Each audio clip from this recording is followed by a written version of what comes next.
और मुख्तार के करीबी को बुलडोजर का डर सता रहा है। बुलडोजर की गरज से पहले खुद बिल्डिंग गिराई है। लखनऊ विकास प्राधिकरण ने नोटिस दिया था, जिसके बाद सरकारी जमीन पर जो अवैध कब्जा किया गया था उसे हटाया गया। लखनऊ विकास प्राधिकरण की जमीन पर जिस अवैध बिल्डिंग की नींव पड़ी थी उस पर प्रशासन का बुलडोजर चलने से पहले ही बिल्डर ने खुद ही गिराना शुरू कर दिया है। पूर्व विधायक मुख्तार अंसारी से बिल्डिंग का कनेक्शन जुड़ने के बाद इसे गिराने की नोटिस दी गई थी और बुलडोजर की कार्रवाई के डर से बुलडोजर कार्रवाई करता उससे पहले ही जो बिल्डर है उसने बिल्डिंग को गिराना शुरू कर दिया। अवैध कब्जा जो किया था उस पर नोटिस दिया गया था लखनऊ विकास प्राधिकरण की तरफ से। आपको बताएं कि मुख्तार के करीबी को बुलडोजर का डर देखने को मिला है, जिसमें बुलडोजर की गरज से पहले खुद बिल्डिंग गिराई है। लखनऊ विकास प्राधिकरण ने इस बाबत नोटिस दिया था। सरकारी जमीन पर जो अवैध कब्जा किया गया था उसको लेकर नोटिस दिया गया था। मुख्तार का करीबी है ये बिल्डर और उसके बाद बुलडोजर अपनी कार्रवाई करता उससे पहले ही, बुलडोजर के डर से पहले ही बिल्डिंग गिराता हुआ ये बिल्डर नजर आया। प्राधिकरण की जमीन पर जिस अवैध बिल्डिंग की नींव पड़ी थी उस पर प्रशासन का बुलडोजर चलने से पहले ही बिल्डर ने खुद ही गिराना शुरू कर दिया। निखिल का रुख कर लेते हैं। निखिल, बिल्डर का नाम क्या है और कहीं ना कहीं जो बुलडोजर का जो डर है वो देखने को मिला, उससे पहले खुद ही बिल्डिंग गिराता हुआ ये नजर आया। मुख्तार का करीबी भी बताया जाता है। बिल्कुल सीधे तस्वीरों के जरिए आपको दिखाते हैं। लखनऊ के लाल बाग में स्थित है ये इमारत और इसके ठीक बगल में एलडीए कैंपस है। माना जा रहा है कि इसका जो कॉर्नर है वो एलडीए की जमीन में है। अवैध निर्माण के तौर पर लखनऊ विकास प्राधिकरण ने सबसे पहले इसे नोटिस दिया और जब एलडीए को इस बात की जानकारी मिली कि समाजवादी पार्टी की सरकार में मुख्तार के करीबी बिल्डर ने इसको अवैध तरीके से बनवाया था, तो उसके बाद से इसको जो है नोटिस दे दिया गया था और कल नोटिस चस्पा करके यहाँ लखनऊ विकास प्राधिकरण गया था। बाकायदे उसने कहा था कि आज बुलडोजर आएगा और इस इमारत के उस हिस्से को गिराएगा, अवैध निर्माण को गिराएगा जो अवैध तरीके से बनाया गया है। उससे ठीक पहले देखिए रात भर में ये पूरी सेटरिंग की गई और उसके बाद अब जो बिल्डर है, उसके जो कर्मचारी हैं, उसके जो मजदूर हैं, वो देखिए बिल्डिंग के उस हिस्से को तोड़ते हुए दिखाई पड़ रहे हैं। ड्रिल के जरिए जो हिस्सा अवैध माना गया है, इससे पहले ये भी माना जा रहा है कि ये लगातार प्रवर्तन का जो पैसा था, यानी कभी भी आप कोई निर्माण कराते हैं तो उसमें जो निर्माण अवैध होता है उसके लिए आप नक्शा पास कराने के लिए दोबारा पैसा जमा करते हैं एलडीए को, वो करने की कोशिश करता रहा, लेकिन एलडीए इसके लिए तैयार नहीं हुआ। एलडीए की कार्रवाई तेज थी और लिहाजा आप देखिए कि मजबूरन बिल्डर को अपनी इमारत के उस हिस्से को खुद गिराना पड़ रहा है जो अवैध तरीके से बनाया गया है, जिसको अवैध तरीके से बनाकर यहाँ पर बिल्डिंग को खड़ा किया गया था।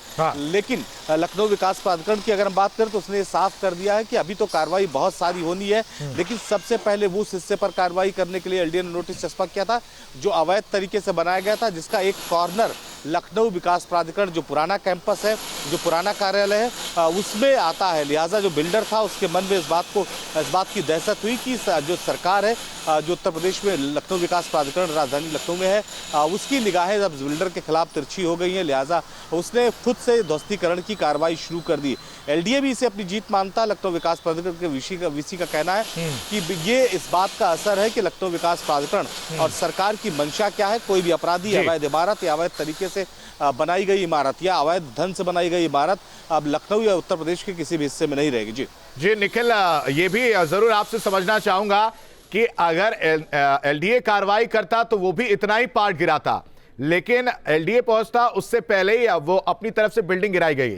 तो कहीं ना कहीं कोई ऐसी बात है जो छुपाई जा रही है। चोर की दाढ़ी में तिनका वाला सवाल जरूर यहां पर पूछा जा सकता है, क्योंकि अगर एलडीए कार्रवाई करता, सीधी सी बात है कि इतना जो पोर्शन निकला है उतना ही तोड़ा जाता, तो उन्होंने खुद से क्यों तोड़वाया?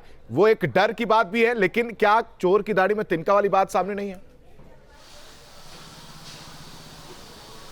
नहीं, दो बातें।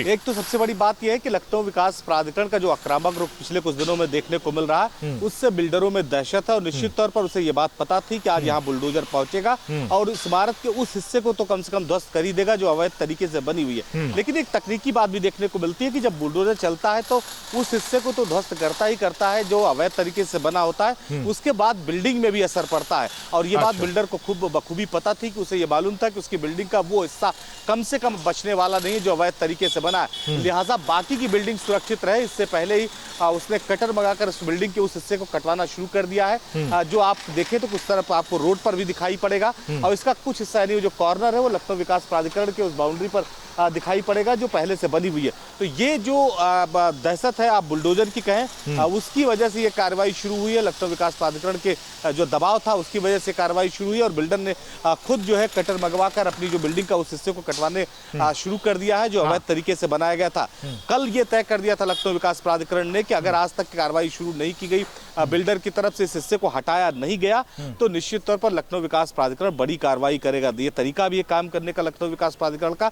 जब भी कोई बिल्डिंग अवैध तरीके से पाई जाती है तो सबसे पहले वो उसको निर्माण करने वाले को इसकी नोटिस सर्व करता है कि आप अपने उस हिस्से को हटा लें, उस निर्माण को हटा लें जो अवैध तरीके से बनाया गया है। अगर आप नहीं हटाते हैं तो इसके ध्वस्तीकरण की कार्रवाई की जाएगी, और उसमें जो खर्च आ जाएगा वो भी आपसे वसूला जाएगा। तो ये बात अब बिल्डरों को कम से कम उत्तर प्रदेश में पता है कि अगर अवैध तरीके से निर्माण करते हैं या किसी सरकारी बिल्कुल निखिल, तो उत्तर प्रदेश में जो अवैध निर्माण किया जा रहा है, बिल्डरों को यह पता है कि अगर अवैध निर्माण करेंगे तो इस तरह की कार्रवाई की जाएगी। एलडीए कार्रवाई करे, प्रशासन कार्रवाई करे, उससे पहले अच्छा है कि आप खुद जो अवैध अतिक्रमण किया गया है बिल्डरों के द्वारा वो खुद अपनी बिल्डिंग तोड़ते हुए नजर आए।